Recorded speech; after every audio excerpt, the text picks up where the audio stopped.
Hello, my name is Didier Denat. I'm Swiss. I'm based in London, and this is my car. We're going to participate together to the Gstaad Classic. My wife Barbara is going to join us later today.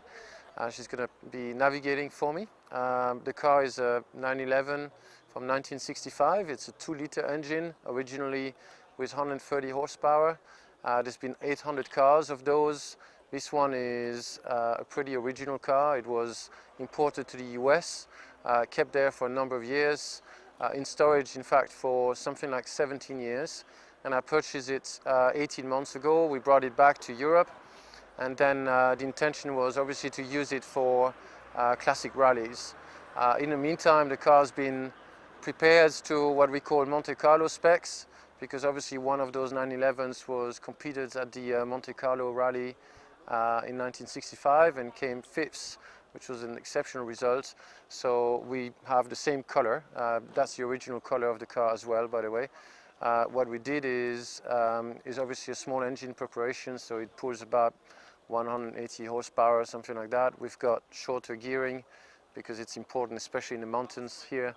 And then obviously we work quite a bit on the suspension, because those cars are very nimble, and the trick is to be able to twist them and slide them whenever we want. So we've got a full set of Bilstein suspension, which is also what they used at the time, which has been set up by Mark Ziebenthal. And otherwise the rest is pretty standard really. I mean, we've put some modern bucket seats for safety reasons, roll cage, and obviously extinguisher, because that's what we require for FIA regulation, and we compete in what we call competition. And then a 100-liter tank, which is also what they used to have at the time, so that we have the autonomy to compete for one full day without having to go back to the gas station. What I've done since then is a couple of rallies. We did first the Tour de España in November last year, finished 14th or 15th, I think. We did the Tour Auto in April, finished 14th in the pre-65 class. And then in the meantime we've done Le Mans Legends, which is the support race, just ahead of the proper 24 hours. It was actually quite fun to drive that car on Le Mans track, on a proper Le Mans track, as well as a couple of small races. I mean, we did a Manico with the Masters, but it's really not a race car for tracks, it's a race car for rallies. And that's really the way I'd like to run it going forward. My best experience running with the car is really discovering the car, and the way it drives. I've been used to modern cars, I've done some modern racing, but I mean, those old cars have got really something special. You need to, cope with the gearbox, you need to be gentle with it, you need to understand the chassis and obviously the weight distribution.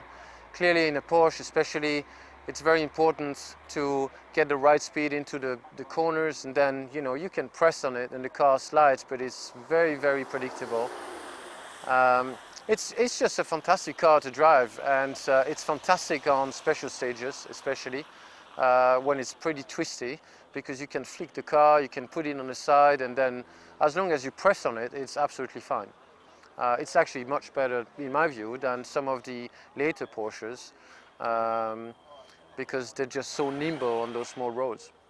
What I like best about the car is just looking at it. I think it's so original, it's so simple, it's exactly the original 911 shape as it was intended.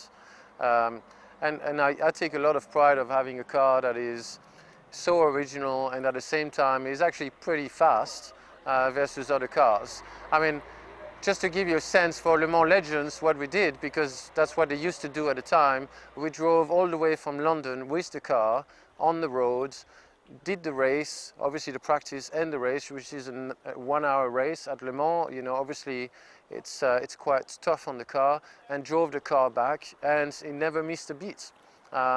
Basically I took technical support with me at Tour de España as well as the Tour Auto, because I expected something to go wrong, but the guys had nothing to do but to check the oil and do the windscreen.